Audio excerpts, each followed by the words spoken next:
Morning. Well, good morning. Ridley Scott, well, Exodus, Gods and Kings, filmed in 3D, is your biggest and, may I add, most, extraordinary epic yet. How daunting was it to create your own vision, and how exciting the ride? At this point in my career, it wasn't daunting at all, otherwise I wouldn't have tried it. It's, once you get a great script, then the script attracts such actors like this. Once I've got that combination, the making of the film is really fun and pleasure and not really daunting. Yeah, you just put you put the daunt behind you and you just face the problem. Question here. Yes, please. Hi, Chris from Belgium. So Ridley, there is some elements in the story, at least the start of the premise. A general falls in turmoil, becomes a kind of slave, two sons and a dying father. It goes back to Gladiator, but also Ben-Hur. Why do you think that this kind of start of a story is so important in mythical stories? Well, we tried to... is this clear? I'm being clear. We tried to...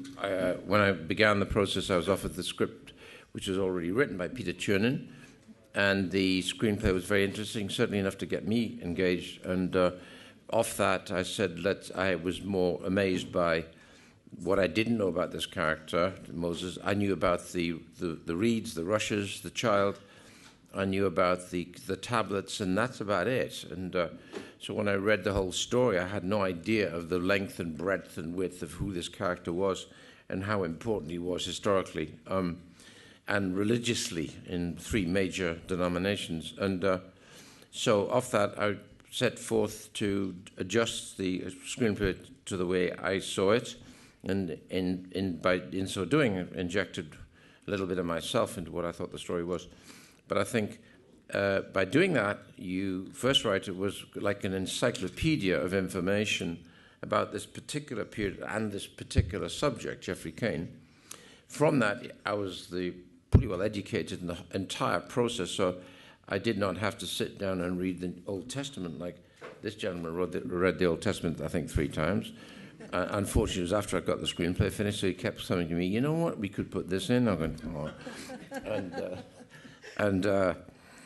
Anyway, I stuck carefully and treaded very carefully and respectfully through the story of Moses, because you can't tell the whole story. If you tell the whole story, you'd have a 15-hour movie. In fact, we could do a sequel to this if it does well, which goes from tablets to Canaan. I'm not joking, you could. And so I had to make careful selections, and very careful judgment. But do you know why is there a parallel with Gladiator? There isn't, just as a coincidence. Gladiator was made up, Moses wasn't. Question. Là-bas, s'il vous plaît, le micro. Je voulais poser une question aux deux acteurs. Est-ce que, quand on est de fait obligé de travailler toute une longue partie du film sur des écrans verts, enfin, il y aura une post-production très lourde après, est-ce que ça modifie son approche du rôle? Est-ce que ça modifie l'intensité d'une certaine façon qu'on peut y mettre? Well, this is a question for, obviously, Joel and Christian. I mean, when you spend quite a lot of time acting with the green backdrop, or when you know there's such a heavy post-production involved, does it change in any way the way you approach the role, the intensity of your acting, and if so, in which way? There wasn't that much green screen that we were right in front of, because what Ridley did was that he really created all of from the ground up to about 30 feet was all real. And then above that, there was green screen or no green screen. You don't need a green screen always. So actually we were on, when I think back on this film, I think of the incredible locations. I don't think of any green screens whatsoever. And those, I love that. I love location work more than anything.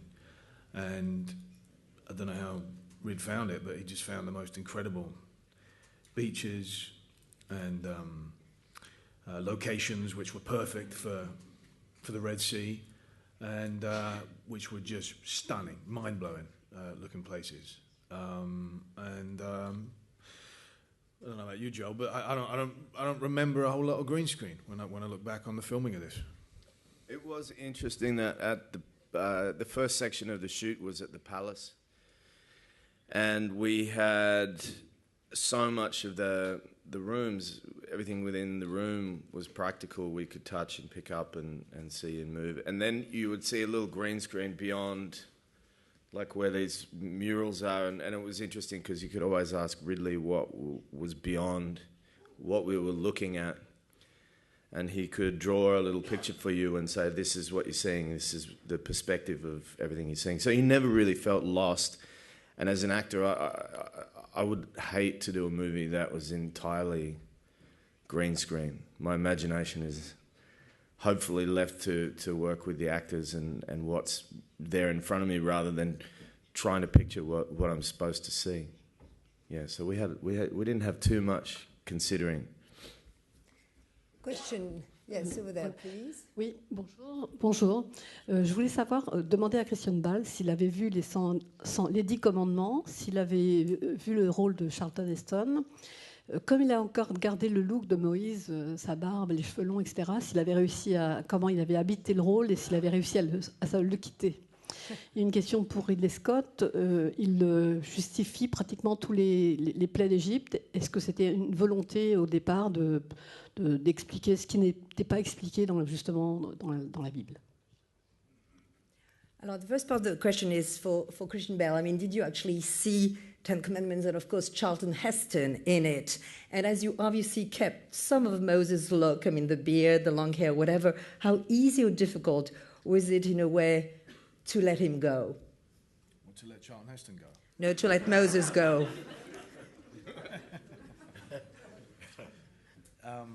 Yes, I did watch Ten Commandments, and I always loved sword and sandal epics.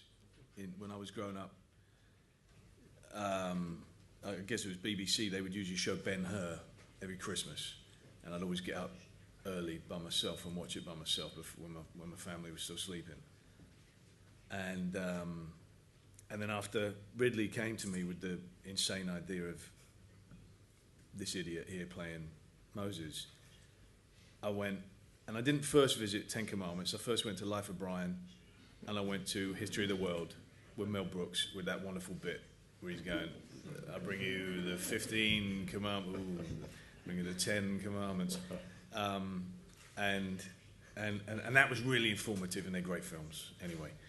And then I looked at the Ten Commandments and Charlton Heston, and he's so imposing, he's so big, and I knew Chuck, I would call him. I knew him, and a huge guy, and and he's got and then he has the grey streaks and everything after he comes down from the mountain, and I just went, well, I'm not going to do that, and then I gave Ridley a fright because there's the iconic image of Moses with the long hair and the beard. And it makes sense because he's probably not going to be shaving that often in the Sinai. And I just made American Hustle. And I walked in and I was shaped like Santa Claus. But I'd shaved my head with a razor right down to the scalp. And then I walked into the office to see him. And he's a much better actor than me because he sat there and clearly he was going, what have I done? Like, I looked the opposite of everything Moses should be. He should be gaunt and hairy, and I was fat with no hair up top. But he sat like, I could see you desperately trying to not go, oh God, recast immediately. He just sort of casually went, very short hair. Anyway, but we worked it out. So the second part of the question was about the plagues, right? What exactly do you want to know? Pardon.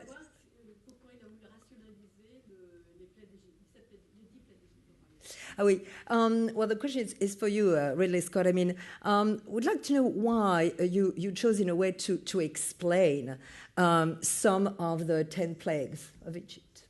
Why explain? Why explain the plagues? You mean that? Yeah, this is why you decide on screen to explain. Because there were 10 plagues, sorry. And rationalize them. Oh, rationalize them coming from a degree of reality and science. I watch a lot of National Geographic, and it's really good.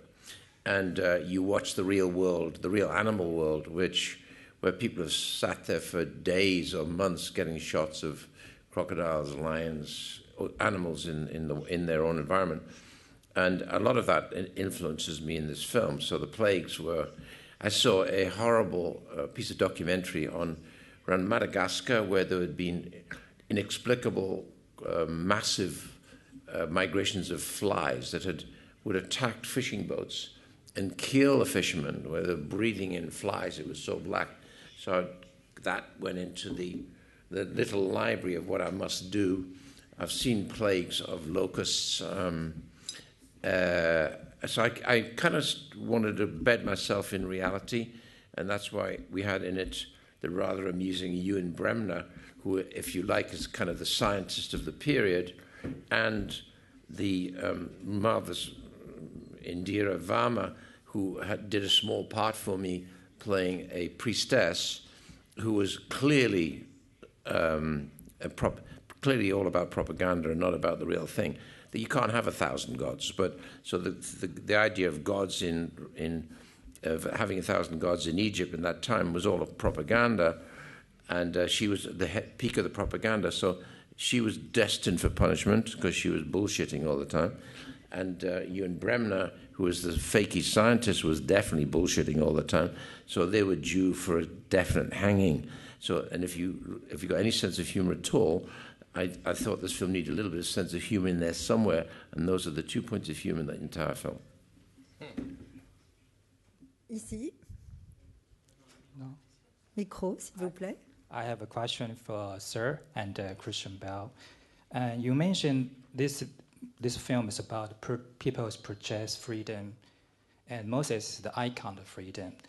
In that respect, does the response to the situation nowadays, like Hong Kong, Occupy Central, and people in other regions who are fighting for their rights? And we know Christian Bale is very concerned about democracy in China.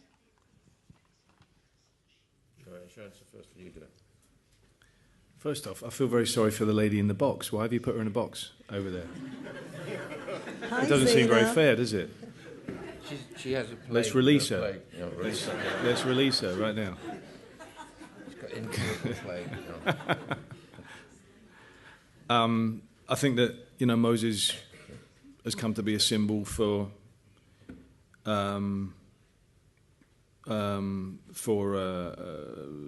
salvation and for revolution. In many instances throughout history.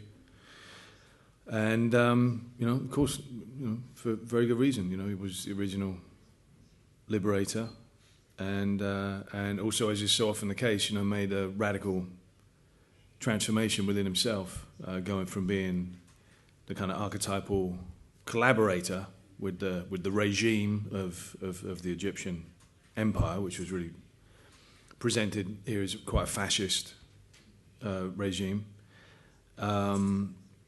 And then being like archetypal victim of that as well. And so his story resonates, so it's a wonderful human story. And he's a very, very human prophet. The more that I've read about him, if you read the Torah from beginning to end, like Rich said, it's fascinating. The guy's so complex. There's such a wonderful character there. It was a shame that we only had 2 hours and 20 minutes, because you really could just keep on going, because his life was so full, and he was such a, at times, contradictory character, but always engaging and always very extreme.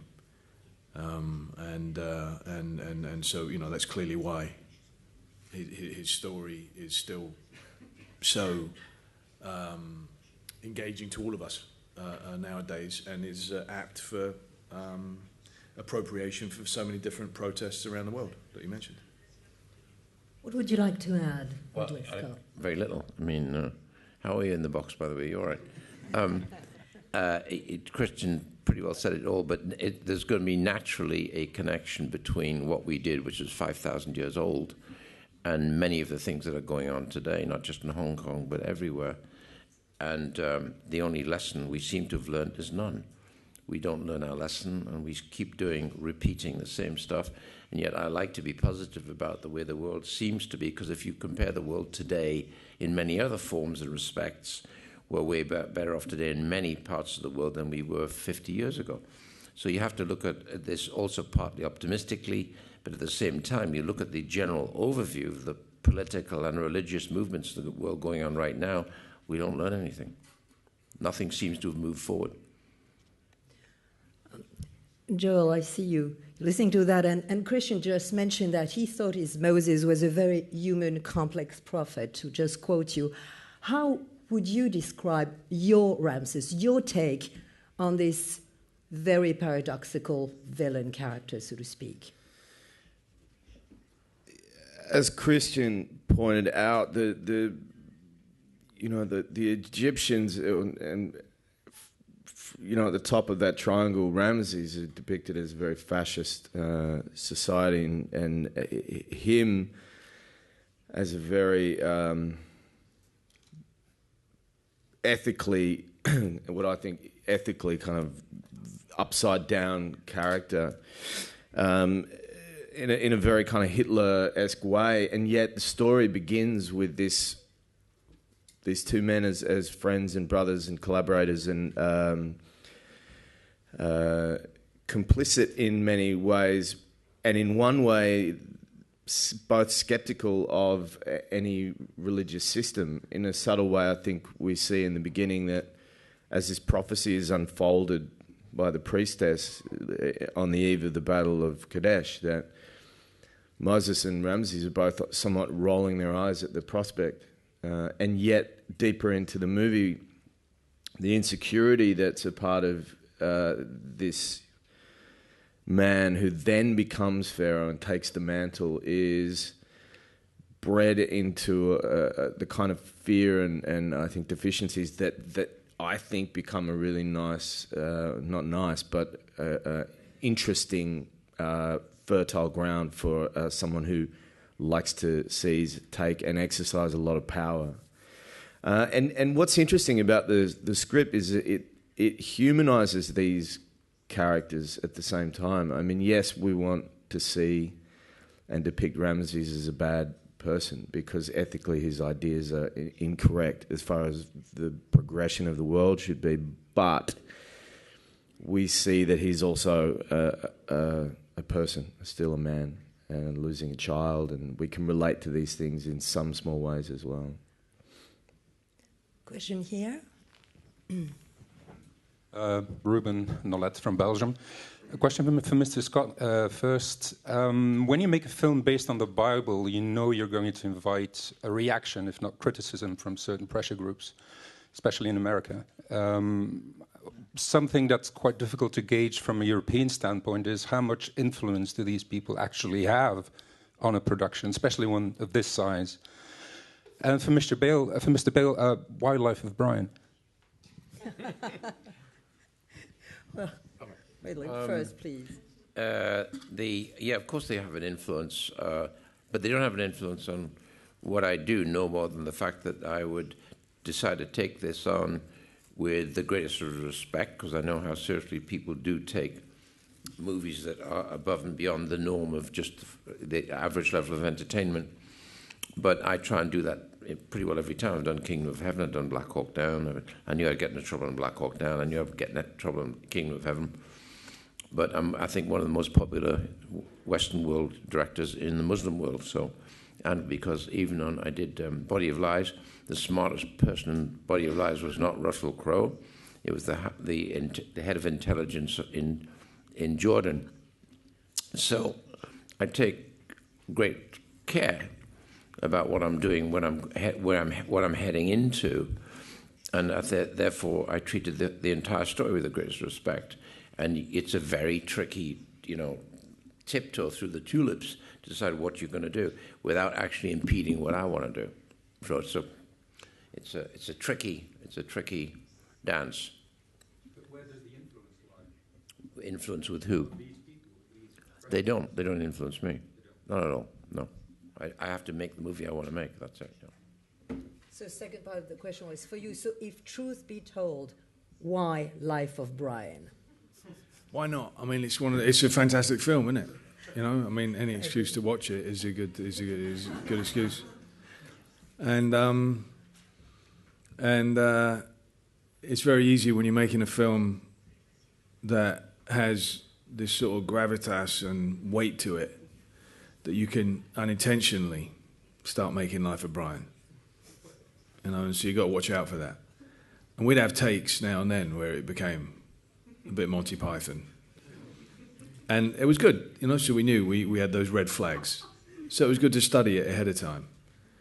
And then it was also, for me, Moses is such an intense character and relentless that you had to have a little bit of a break from him mentally, otherwise I would have just been exhausted. So I just always sort of was singing, always look on the bright side of life and thinking he's not the Messiah, he's a very naughty boy all the time, and it just helped me. Actually, when practical things happen, where he gallops up on 200 horses and draws out the sword, and the sword is just a bit longer than his arm. He gets it here, and the point's still stuck in the scabbard. So he has to say, can we do that again? Right. Question here. Hi, Anna from Poland. First of all, I just wanted to compliment Joel. Man, I haven't seen a dude looking, that brave and so gracefully wearing like a golden santan and earrings for a while, really. I think my question is, when you're dealing with characters that are not only so well described and like historically described, but also so firmly engraved in people's minds, we all believers or not have an image of them. How do you do that? Do you have to deconstruct, to construct? What's the method? I try and block everything out. I had seen the Charlton Heston Ten Commandments movie when I was very young, and purposely tried not to rewatch it. My fear is that I would watch Yul Brynner and feel very insecure, and or try and lean into replicate something that I don't need to replicate. And in my case, I really enjoy the collaborative process of making a film, and I think it's really important, and was more important for me than any other movie I've ever worked on, to rely on the great people that were working on the movie, who were heading up these departments of costume, makeup, hair, or in my case, lack of hair, and allow that to inform me as an actor, because without that, I clearly would have been lost. And that's the beauty for me of working on movies, and particularly when you're working with Ridley. The kind of motley crew of excellent practitioners that line up to work with him, and will continue to work with him time and time again, because he's a great general and a great collaborator. So you feel very supported, and particularly I needed to feel very supported in my skirts. And this will be the last question. Question pour Sir Ridley Scott, s'il vous plaît. Un point d'histoire. Est-ce que ce sont vraiment les Hébreux qui ont construit les statues et les pyramides, et pas comme ce qu'on nous a appris en histoire, les esclaves égyptiens qu'on obligeait à faire ça? Well, last question is for you, Ridley Scott. Well, truly, was it the Hebrews who actually built the pyramids, or, as we learn in our history books, were they actually the Egyptian slaves? Was it the what? The Hebrew slaves. Oh, the Hebrew. Or, well, as we taught. No, I know there's been some controversy as to whether it was the Egyptians building it or the Hebrews building it. And in this instance, by doing my research, I had to make a decision. And I think that part of the luck of their economy and success of their economy was the fact that the Nile floods every year and gives them marvelous land with which they can enjoy the produce and make that. They don't have to even think about that. That happens on a yearly basis. And then I think the thing that became status quo over almost 400 years was the assumption of free labor. And those camps grew. Now, I've heard everything from doing real research from 20,000 to 200,000 to 400,000, but if it's 4 centuries, it's liable to be a city, and that city is free. And therefore, I can only assume that they were largely part of the actual labor force to build the monuments and the pyramids. They were the bricklayers of that process. I'm sure the Egyptians were there as the key personnel who were the organizers, architects, and guys who would wield whatever they need to wield to encourage the workers. Kind of logical, really. If you allow yourself to be logical with your own experience and see what happens today, then you can apply that to medieval and ancient times, because I don't think things change that much. Well, thank you so much for bringing these gods, these kings, Memphis, and the whole pyramids world to us in ancient Egypt. Thank you for being with us in Paris today. Thank you. Thank you. Thank you.